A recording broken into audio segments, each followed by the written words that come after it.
నెల్లూరు నగర నడిబొడ్డున 17 ఎకరాల సువిశాల విస్తీర్ణంలో కార్పొరేట్ హాస్పిటల్ను తలపించేలా దాదాపు 360 కోట్ల రూపాయలతో నిర్మించిన బహుళ అంతస్తుల భవనాలు, 4 వైపులా రోడ్లు, వందలాది మంది డాక్టర్లు, నర్సింగ్ స్టాఫ్, నూతన వైద్యులు చదువుకునే కాలేజ్.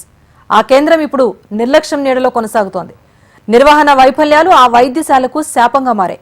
ఇంతకీ ఎక్కడుందా కేంద్రం? ఎందుకంత నిర్లక్ష్యం? Watch the story. వేల సంఖ్యలో సిబ్బంది, వందల సంఖ్యలో విద్యార్థులు, వైద్యులు, కోట్లాది రూపాయల నిధుల వెచ్చింపుతో రాష్ట్రంలోనే ప్రత్యేకత కలిగిన నెల్లూరు సర్వజన బోధన వైద్య కేంద్రం ఇప్పుడు సమస్య లోగిళ్లలో చిక్కుకుంది. ఆసుపత్రిపై అపారమైనటువంటి నమ్మకంతో వందల సంఖ్యలో వస్తున్నటువంటి రోగులు ఇక్కడ సమస్య లోగిళ్లలో చిక్కుని ఆవేదన చెందుతున్నారు.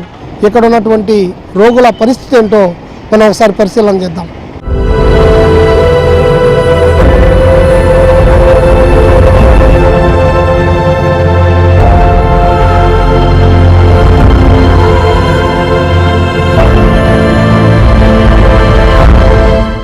ఇది నెల్లూరులోని ప్రభుత్వ సర్వజన బోధన ఆసుపత్రి. అధునాతన వసతులు కలిగిన ఈ ఆసుపత్రి నిర్లక్ష్యానికి గురవుతోంది.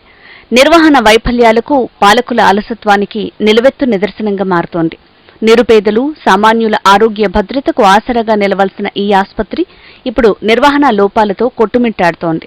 అంగట్లో అన్నీ ఉన్నా అల్లుడి నోట్లో శని అన్నట్టుగా తయారైంది ఆసుపత్రి పరిస్థితి. నిరుపేదలు, సామాన్యుల ఆరోగ్య పరిరక్షణే పరమావధిగా కేంద్ర రాష్ట్ర ప్రభుత్వాలు ఈ ఆరోగ్య కేంద్రానికి వేల కోట్ల నిధులు వెచ్చించాయి. దాదాపు 360 కోట్లతో బహుళ అంతస్తుల భవనాలు, నూతన వైద్యులు విద్యను అభ్యసించేందుకు మెడికల్ కళాశాల, అనుబంధ ఆరోగ్య కేంద్రంగా నెల్లూరు ఏసీ సుబ్బారెడ్డి బోధన వైద్యశాలను అభివృద్ధి చేశారు. ఇందులో కార్పొరేట్ వైద్యానికి ఏమాత్రం తీసిపోని విధంగా 750 బెడ్లతో విస్తరించారు. వైద్య సదుపాయాల కోసం బ్లడ్ బ్యాంకులు, ఎక్స్రే ప్లాంట్లు, ఎంఆర్ఐ, సిటీ స్కాన్లు ఒకటేంటి, ప్రభుత్వాలు అన్ని మౌలిక సదుపాయాలు సమకూర్చాయి. అయినా సామాన్యులకు వైద్యం అంతంత మాత్రమే అందుతోంది. అతి ప్రధానమైన సమస్య వచ్చి ఇక్కడ ప్రసూతి వార్డులో 2 లిఫ్ట్లు ఉన్నాయండి.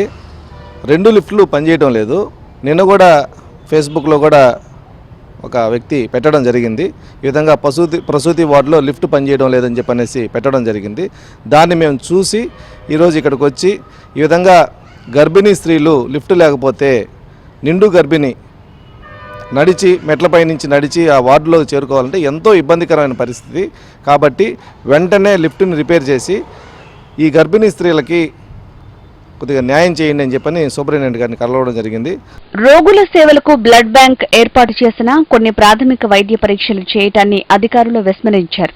బ్లడ్ నమూనాలో థైరాయిడ్ టెస్ట్ లేదు. పారిశుద్ధ్యంలో వాడాల్సిన రసాయనాలలో నాణ్యతా లోపాలు స్పష్టంగా ఉన్నాయి. ఉదయం 9 నుంచి సాయంత్రం 4 గంటల వరకు పనిచేయాల్సిన వైద్యులు 12 గంటలకే పత్తా లేకుండా పోతున్నారు.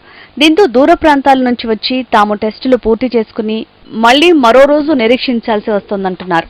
ఈ నెల్లూరు జిల్లాకి నడిబొడ్డులో ఉండే అతిపెద్ద దేవాలయం లాంటి ఆసుపత్రి అండి ఇది. కాబట్టి ఈ హాస్పిటల్ భవనాలు అయితేనేమి, వసతులు అయితేనేమి చాలా ఉన్నాయి.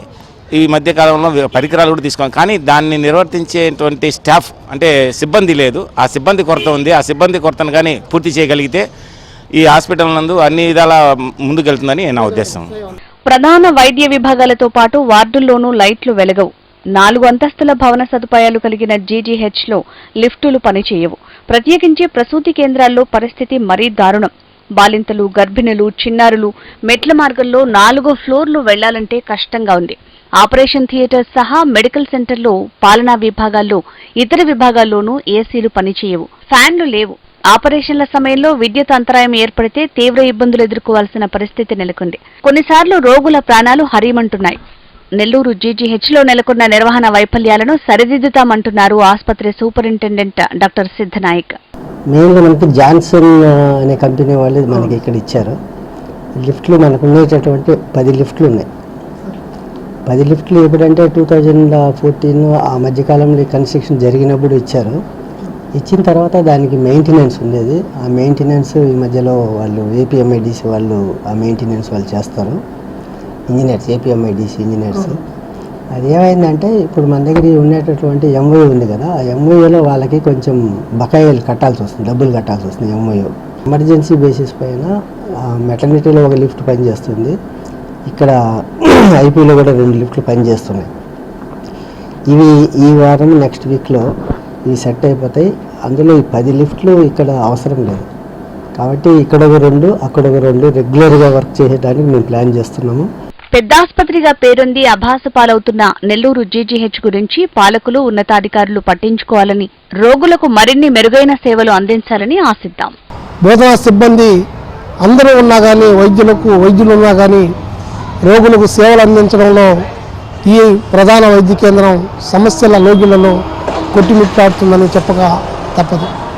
కెమెరా పర్సన్ ప్రవీణ్తో Narasimhulu, HM TV, Nellore GGH నుంచి.